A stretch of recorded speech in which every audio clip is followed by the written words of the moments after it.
Hidup dalam masyarakat yang penuh dengan keberagaman bukanlah hal yang mudah. Banyak hal yang tentunya akan berbeda, tetapi kita harus tetap selaras dengan sesama. Meski begitu, kita harus tetap menjalani apa yang menjadi tanggung jawab kita sendiri. Begitu juga dengan toleransi. Hal ini penting dan harus ada di setiap lingkup masyarakat. Bukan persoalan agama, namun tentang memaklumi dan menghargai antar umat yang berbeda. Ras yang beraneka, etnis yang tidak sama, serta agama dengan kiblat yang berbeda. Bukanlah alasan untuk kita tidak bisa hidup dengan kedamaian yang semestinya.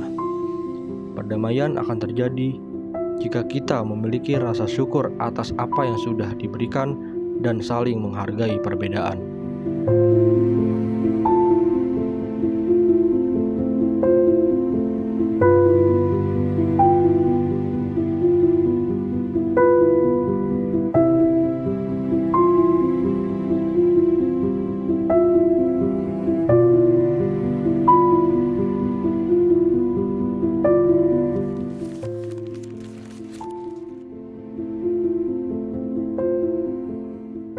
Kota Semarang merupakan salah satu kota metropolitan terbesar di Indonesia. Kurang lebih 1,7 juta penduduk hidup rukun dan damai di kota ini. Dimulai dari anak kecil, remaja, hingga orang tua bersatu padu dalam sebuah keharmonisan hidup bermasyarakat. Kota ini sempat menjadi pusat perdagangan administrasi oleh kolonial Belanda dan dikenal sebagai kota pelabuhan oleh penjajah. Karena lokasi yang strategis di sepanjang pesisir utara Jawa, menjadikannya pusat perdagangan dan transportasi penting bagi mereka. Semua tidak terjadi begitu saja. Sejarah nama Semarang bermula dari pertengahan abad ke-6 Masehi di daerah pesisir yang bernama Bergota, ketika wilayah ini masih merupakan bagian dari kerajaan Mataram kuno. Nama Semarang bermula dari kedatangan Ki Ageng Pandanaran I ke sebuah pulau yang bernama Pulau Tiram, dekat dengan pelabuhan Bergota. Di sana terlihat pohon asam yang jarang tumbuh berdekatan. Ki Ageng Pandanaran sendiri adalah bupati pertama Semarang yang diangkat oleh Sultan Demak Bintara, diutus untuk membuka daerah baru di pesisir utara Jawa, di wilayah yang sekarang dikenal sebagai Kota Semarang. Saya tuh paling suka adalah bentuk proses di mana pembangunan terutama di lokasi wisata. Dulu tuh belum yang tertata ini gitu Kak. Nah, tapi semenjak pemerintahan udah mulai take a look atau fokus ke wisata di Semarang, itu mulai direnov, dibangun gitu. Jadinya bentuknya lebih tertata sama lebih rapi gitu.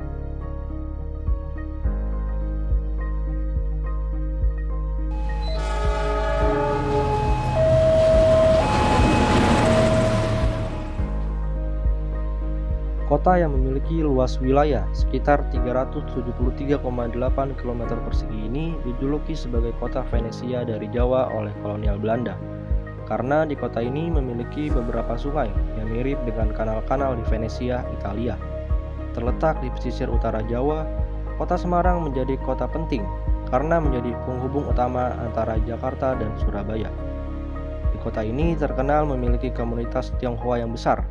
Meskipun agama mayoritasnya adalah Islam dan bersuku Jawa lokal, selain itu ada juga suku dan etnis yang berbeda, seperti Arab, Tionghoa, dan juga Melayu.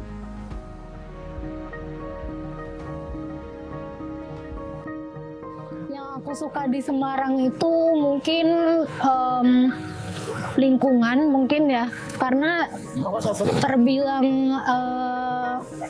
orang-orangnya, lingkungan orang-orangnya maksudnya. Kalau di daerah kampus kan kayak banyak teman-teman gitu, kayak bisa main, bisa have fun.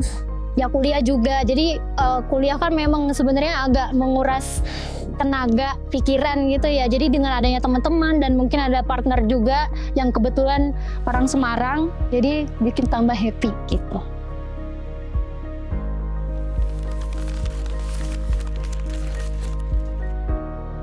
Kota yang dikenal sebagai ibu kota Provinsi Jawa Tengah ini banyak sekali menyimpan sejarah-sejarah penting. Ada yang dibawakan oleh bangsa luar maupun sejarah yang memang terjadi oleh bangsa sendiri. Dilestarikan, dijaga, diperkenalkan turun-temurun hingga dijadikan tempat kepercayaan banyak orang.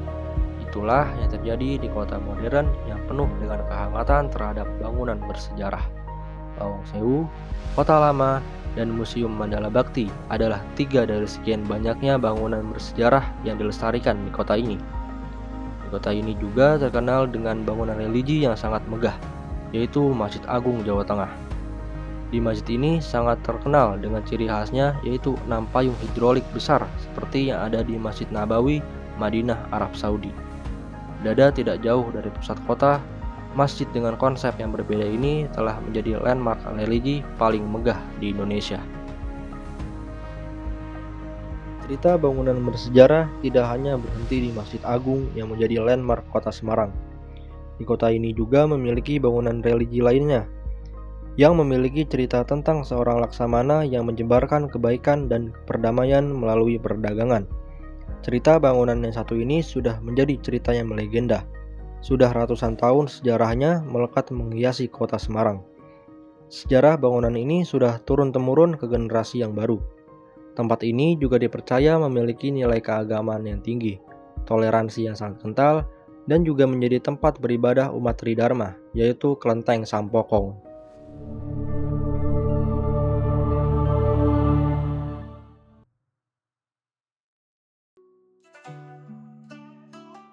Kelenteng Sampokong atau dikenal juga sebagai Gedung Batu. Kelenteng ini dibangun pada tahun 1724 dan merupakan kelenteng Cina tertua di Semarang. Gedung ini dibangun atas dasar penghormatan kepada sang leluhur yang telah menyebarkan perdamaian. Kelenteng tua ini sering dikaitkan juga dengan penyebaran Islam di Semarang oleh Laksamana Cheng Ho atau Admiral Zheng He, seseorang yang diutus oleh dinasti Ming pada abad ke-14 Masehi untuk berlayar sebagai bagian dari misi diplomatik dan menyebarluaskan perdamaian di Asia Tenggara. Cheng Ho sendiri dipercaya oleh masyarakat sebagai muslim yang taat. Perjalanannya sangat berdampak besar pada ekonomi, perdagangan, serta penyebaran agama Islam terutama di Semarang. Kisah Sampokong ada atas dasar kepercayaan dan penghormatan kepada Laksamana Cheng Ho. Kelenteng Sampokong ini mempunyai nilai sejarah berkaitan dengan Laksamana Cheng Ho. Pada 600 tahun lebih yang lalu, dia ditugas oleh Raja Kaisar Yongle lah ya, di zaman dinasti Ming ya, untuk ditugaskan untuk berkunjung ke negara-negara tetangga lah ya, untuk perdagangan dan perdamaian. Nah, kebetulan dia menjalankan tugas dari raja pada tahun 1416 ya, itu dia menjalankan pelayaran untuk berkunjung ke Nusantara. Nah, kebetulan tuh dia Nusantara, dia waktu itu mau ke Jawa Timur. Dia harus lewati Laut Jawa sini, dan Laut Jawa sini, dan waktu itu mendadak sang nakoda sakit. Nah, Mas Najenggo sudah sampai di pesisir Simpongan sini lah ya. Nah, dia lihat ada satu gua batu. Nah, ini cocok untuk kita istirahat dan untuk sang nakodanya berobat. Nah, dia turun ke sini dan beristirahat di gua batu ini ya.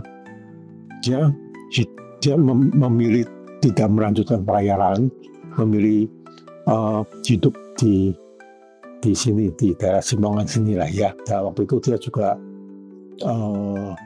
mengajar orang penduduk sini untuk dipelajari tentang teknik dan produksi pangan gimana lah ya. Nah itu waktu dia sembuh, dia mengingat jasanya Laksa Cengho lah ya. Dia membuat satu arca, kata arca Laksa Cengho ditaruh dalam gua ya, untuk dikenang masyarakat. Dan waktu itu ada, setelah Laksa Cengho pergi di tepi sungai ini, mereka masyarakat temu satu jangkar. Mereka percaya bahwa ini peninggalan dari kapalnya Laksa Cengho, maka disemaikan di sini ya.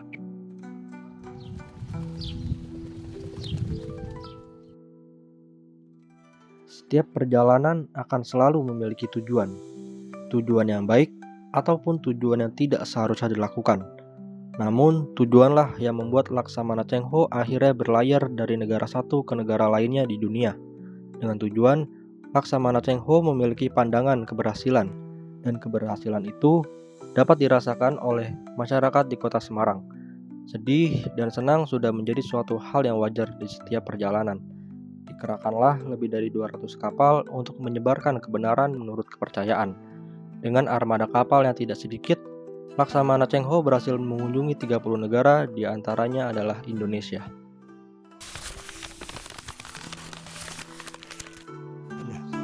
Waktu itu dia gini lah, waktu dia berusia 10 tahun, dia diambil oleh kerajaan Ming lah ya, waktu itu Yongle, untuk dibawa ke istana untuk sebagai pengabdi ya, pengabdi.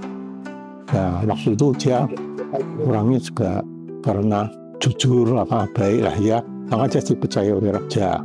Dan waktu ada peristiwa untuk tugas pelayaran ya, maka dia yang ditunjuk sebagai kepala bidang pelayaran ini ya.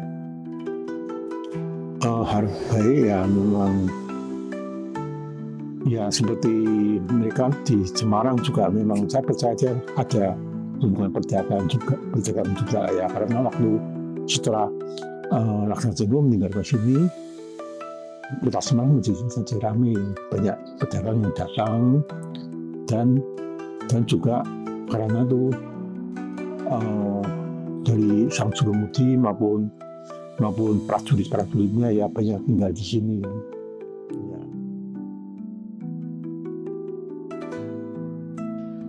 Selama perjalanan panjang Laksamana Cengho, banyak anggota krunya yang menetap di Indonesia, termasuk jurumudi yang sekarang dimakamkan di Kelenteng Sampokong. Begitu juga dengan juru masaknya yang menetap dan tinggal di Indonesia. Juru masak Laksamana Cengho yang bernama Sampo Suwiso menetap di Indonesia karena dia menikahi seorang gadis penari ronggeng yang bernama Sitiwati di pinggir pantai utara Jakarta. Di wilayah utara Jakarta terdapat satu kelenteng yang menjadi tempat peristirahatan terakhirnya sang juru masak. Kelenteng itu bernama Bahtera Bakti, yang sekarang menjadi tempat sembayang umat Tridharma dan memiliki makam keramat bernuansa Islam yang menjadi tujuan berziarah dari semua kalangan, termasuk komunitas Tionghoa Muslim.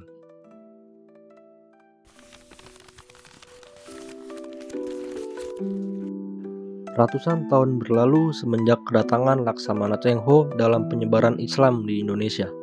Untuk menghormati dampak baik yang terjadi, maka dibangunlah Kelenteng Megah Sampokong. Sekarang kelenteng ini tergambar sebagai bentuk toleransi antar agama, keberagaman budaya, dan hubungan historis antara masyarakat Tionghoa dan Indonesia. Untuk Yayasan Sampokong yaitu ada 5 kelenteng, yaitu 1 kelenteng Sampokong, 2 kelenteng Kotekong Dewa Bumi, 3 kelenteng Nahkoda atau kapten kapal pembawa kapalnya Cengho, 4 kelenteng Jangkar, 5 Tumpeng. Kelima kelenteng ini semua untuk ibadahnya di kelenteng sini nasional, jadi tidak membedakan ini dan itu, semua baik, berdoalah bersendiri menurut kepercayaan masing-masing. Pihak ketua yayasan tidak membedakan ini dan itu. Semua baik berdoalah bersama menurut kepercayaan masing-masing. Bangunan untuk beribadah umat Tridharma ini sangat penting keberadaannya. Masyarakat mayoritas pun merasa senang dengan adanya bangunan ini. Tidak hanya dijadikan tempat suci untuk beribadah, tetapi juga menjadi wisata budaya untuk umum. Dengan arsitektur bernuansa Tionghoa dan dipadukan dengan sentuhan adat Jawa, membuat bangunan ini menjadi terlihat sangat berbeda dengan bangunan-bangunan di sekitarnya. Warna merah yang mewarnai hampir seluruh bagian bangunan yang ada di sini, yang menjadi daya tarik bagi umum dan berarti keberuntungan dalam budaya Tionghoa. Pilar-pilar besar berukir naga, lampion gantung, dan ornamen-ornamen tradisional menghiasi setiap sudutnya, memberikan nuansa megah dan sakral terhadap kelenteng ini. Kelenteng Sampokong terlihat sangat luas dan megah. Terlihat patung Laksamana Cheng Ho yang terpampang jelas di depan kelenteng, yang melambangkan keharmonisan antar umat beragama, terutama di Indonesia yang sering dianggap sebagai representasi Muslim di dunia. Ya, memang patung ini ya sumbangan dari para umat lah ya. Dan waktu itu dia membuat itu sebagai ikon kelenteng Sampokong ya. Dan sekarang ya kita bisa juga ikon kelenteng maupun ikon wisata Sampokong. Patung ini tuh dibuat di Fujian, kota Tiongkok. Ya kita ya import ke sini gitu ya. Yang karena yang bisa hanya di negara Tiongkok. Fujian tempat membuat patung-patung lah ya. Dan yang khusus ini ya memang cukup ajaib lah ya. Patung ini tingginya itu 10,8 meter. Ya, waktu itu datang saya hanya dilonjorkan tidak dipotong. Ya, sampai sini ya. Itu terbuat dari perunggu.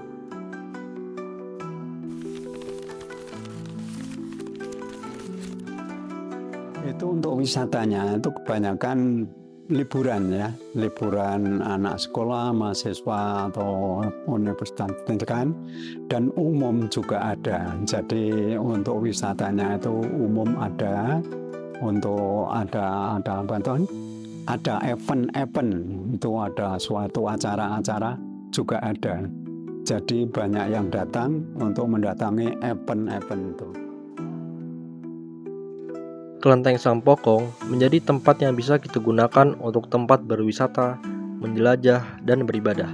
Karena di tempat ini memiliki nilai sejarah dan budaya yang sangat kuat, serta bangunan yang menggabungkan arsitektur Tionghoa dan Jawa lokal, membuat bangunan tua ini seperti menghiasi kota Semarang yang ramai dan damai. Nilai toleransi di kota Semarang pun sangat dijaga. Menghargai satu sama lain, itu yang membuat bangunan ini berdiri megah sampai sekarang. Dengan adanya kerjasama dengan pemerintah, Dinas Pariwisata dan Kebudayaan membuat bangunannya tetap terawat keasliannya dan berkembang bukan hanya untuk tempat beribadah, melainkan sebagai situs wisata budaya. Yang saya ketahui tentang sejarah Kelenteng Sampokong ini kebetulan tentang pelayaran Cheng Ho pada sekitar tahun 1400-an. Yang dimana mereka juga melakukan perdagangan. Selain melakukan perdagangan juga penyebaran agama, khususnya penyebaran agama mungkin Konghucu dan kepercayaan lainnya. Saya dari tadi kan masuk dari awal sudah merasakan kayak hawa mistis gitu dari adanya patung di sini gitu. Terus untuk kelentengnya cukup takjub sih Mas, karena banyak ukiran-ukiran gitu yang terlihat sangat bagus gitu kan, dan sekaligus megah gitu.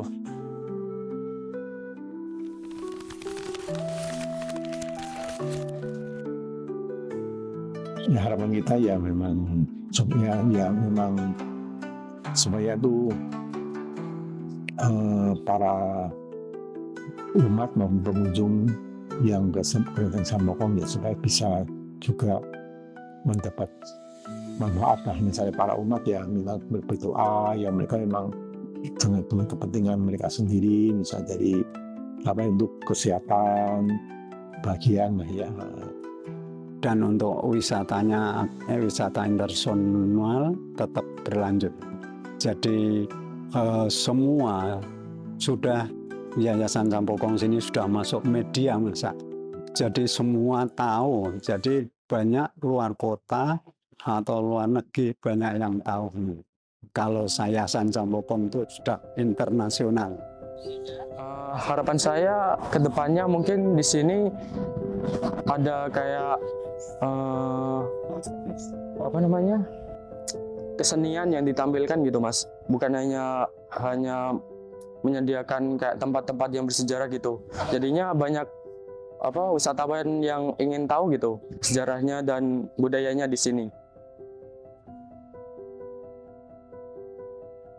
Sejarah kelenteng Cina tertua, Sampokong di Semarang akan terus melekat dan dilestarikan sampai generasi selanjutnya. Perjalanan Laksamana Cheng Ho dalam menyebarkan kebaikan akan terus menjadi latar belakang kelenteng ini. Nilai toleransi, nilai budaya, dan nilai sosial yang terjadi di kota yang dikenal sebagai kota lumpia ini mesti kita apresiasi serta kita jadikan sebuah pelajaran untuk kita hidup beriringan dengan masyarakat yang berbeda-beda. Warisan masa lalu seperti peninggalan Laksamana Cheng Ho dan kelenteng Sampokong pun masih relevan dan menjadi simbol perdamaian di tengah keberagaman. Masa lalu adalah alasan sejarah itu ada, dan kondisi masa depan itu tergantung dari masa lalu yang diturunkan. Masa depan yang harmonis hanya dapat tercapai jika kita memahami dan menghargai akar sejarah serta perbedaan yang ada.